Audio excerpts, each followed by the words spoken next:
Hey everyone, I hope everybody's having a good day today. So today I'm going to talk about the last fruit of the Spirit in the series, self-control.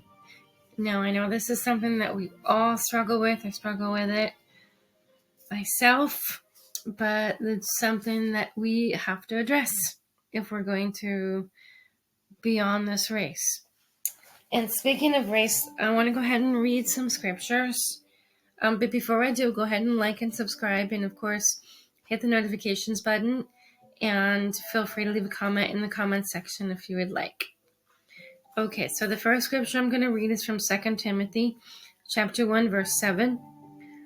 For God has not given us a spirit of fear, but one of love, of power, and of self-control.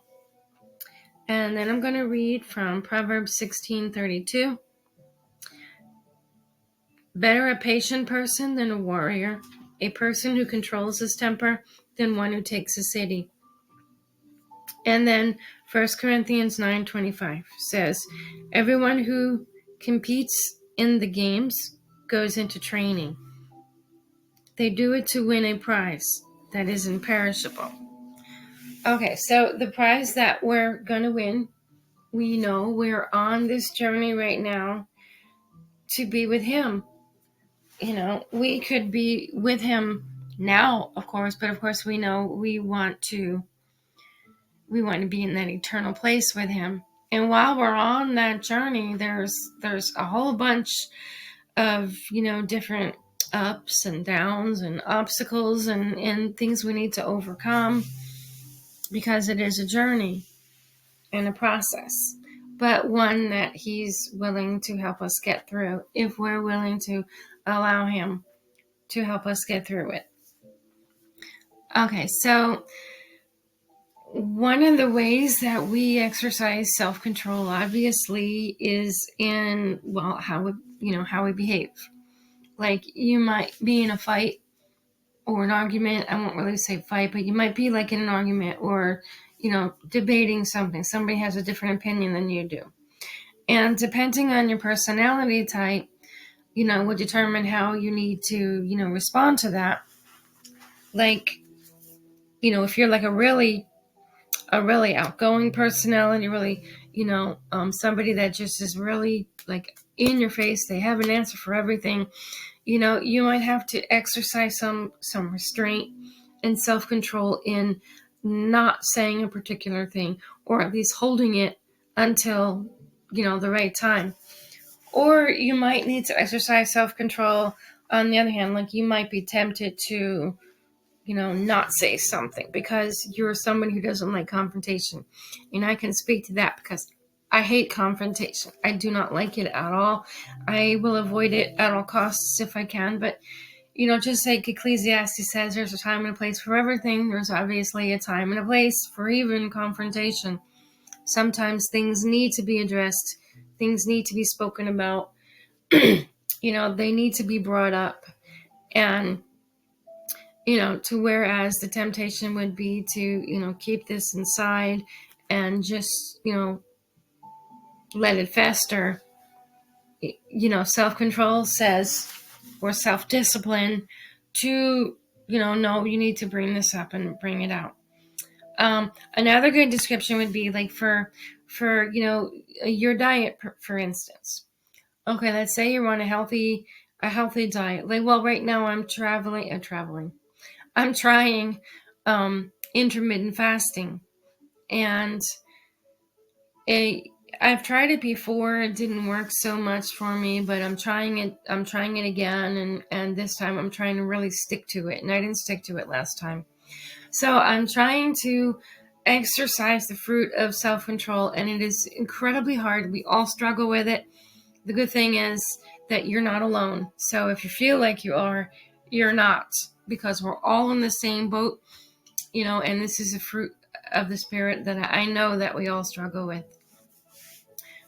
So anyway, I'm on this intermittent fasting diet, and there are times where, my window is, I still have like an hour or so before my window opens up, and I'll get hungry, or maybe my window is closed and it's maybe closed 2 hours ago, and I'll get hungry and I'll be like, no, I'm not going to eat again until my window opens up.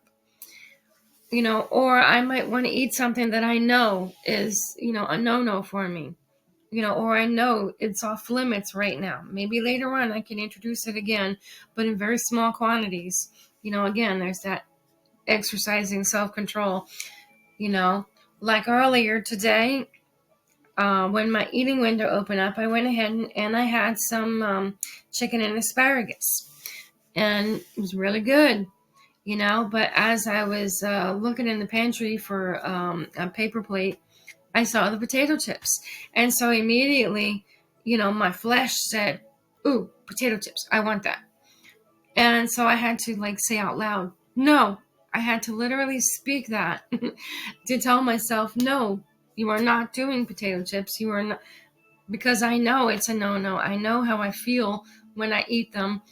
I know I'm going to pay consequences. So if you know there's going to be consequences, don't do it, whatever it is, whether it's potato chips or whether it's, a certain movie that you're watching on TV, or maybe a certain place that you go, or a certain person. Even some people can't even talk to certain people because, it might bring out, they say bad company corrupts good moral character. So, there are certain people that you need to steer clear of too. That's just the way it is. So exercising the fruit of the spirit, self-control. I mean, it's not a really easy thing, but it definitely is doable, because if you ask God to help you, He will. And it's definitely going to take self-sacrifice, because there are things that you're going to have to say no to.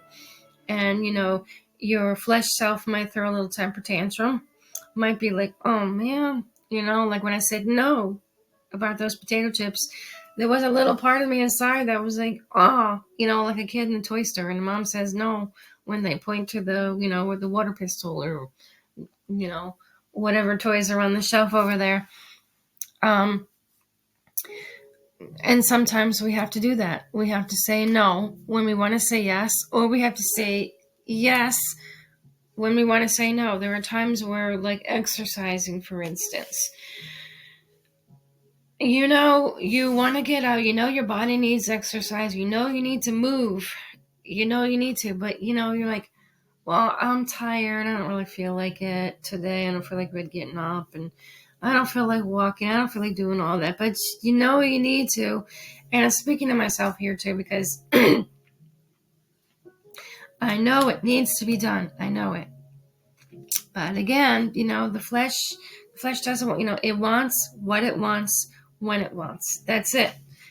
It doesn't want to adhere to the word of God. It doesn't want to. If God says to not do something, the flesh wants to do it. If God says to do something, the flesh doesn't want to. Doesn't feel like. So you have to exercise the fruit of self-control, self-discipline, in allowing the Spirit to lead, and giving your body as a self-sacrifice, meaning to put God first, put all of his word first, what He wants for your life first. You may want to go here, but God may want you to go there instead. And you have to be willing to do that. You have to be willing to lay down your desire and your want for what His desire is. And I'm not saying it doesn't get easier, because it does get easier with time. However, there's always going to be that little bit of pushback, because we have to die to the flesh daily. So there's always going to be that I call it the tug of war within. There's always going to be that little tug of war within. But what we want to do is get to the point where, excuse me, it's not so hard anymore. Like when you're exercising, and when you first start out and you first try to lift those weights, it's hard. Your muscles hurt. You're sore afterward. Especially if you've been walking, your legs hurt. But after you've been doing it for a while, suddenly your muscles start getting used to it, and you can lift faster, and you can walk faster, and you feel strong, you feel better.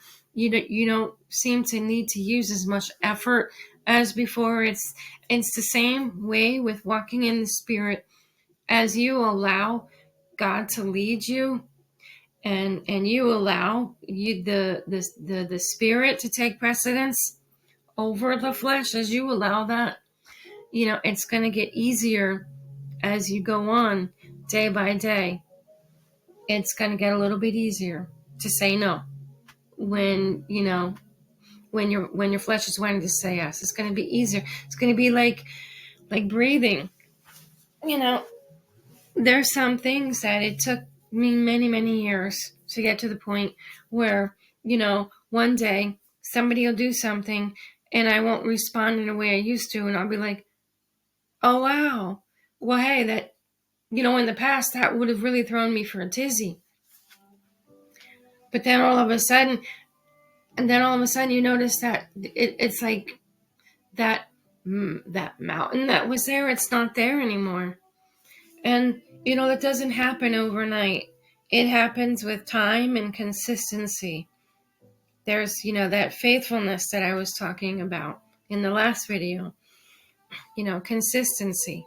And then that builds into the self-control. It's, like I said, all the fruits of the Spirit, all the elements of the fruit of the Spirit, they go hand in hand. You can't have one without the other, and your character builds, and it's like one builds on the other, and it's a wonderful thing. It's never boring walking with God. So I just wanted to encourage you today, if you feel like giving up and saying that, I'm never going to get over this temper, or, well, I'm just so meek and everything, and I don't know if I'm ever going to be able to come out of my shell. I don't know if anything's going to change with my personality. I don't know if I'm ever going to be able to give up these terrible eating habits. I don't know if I'm ever going to be able to, do what it takes to get fit and healthy. I don't know if I'm ever going to be able to, follow the word and follow what it says. I don't know if I'm ever going to be who I should be, if I'm ever going to measure up. All of those things take determination, and you need to exercise the fruit of self-control. But the good news is you're not doing it on your own. The good news is God is here to help you, and He's going to get you through, and He's going to tell you what you need to do and what you need not to do. He's going to point you on the right. And, the word says that for every temptation, God provides a way out. So you're not alone on this walk. As hard as the journey may seem at times, you're never by yourself. You're never alone. He's always with you. And His burden is easy and His burden is light. So follow Him, and, I'll allow Him to guide you. Allow His Spirit to lead you. So with that, all of you be blessed. Have a wonderful day, and I will see you next time.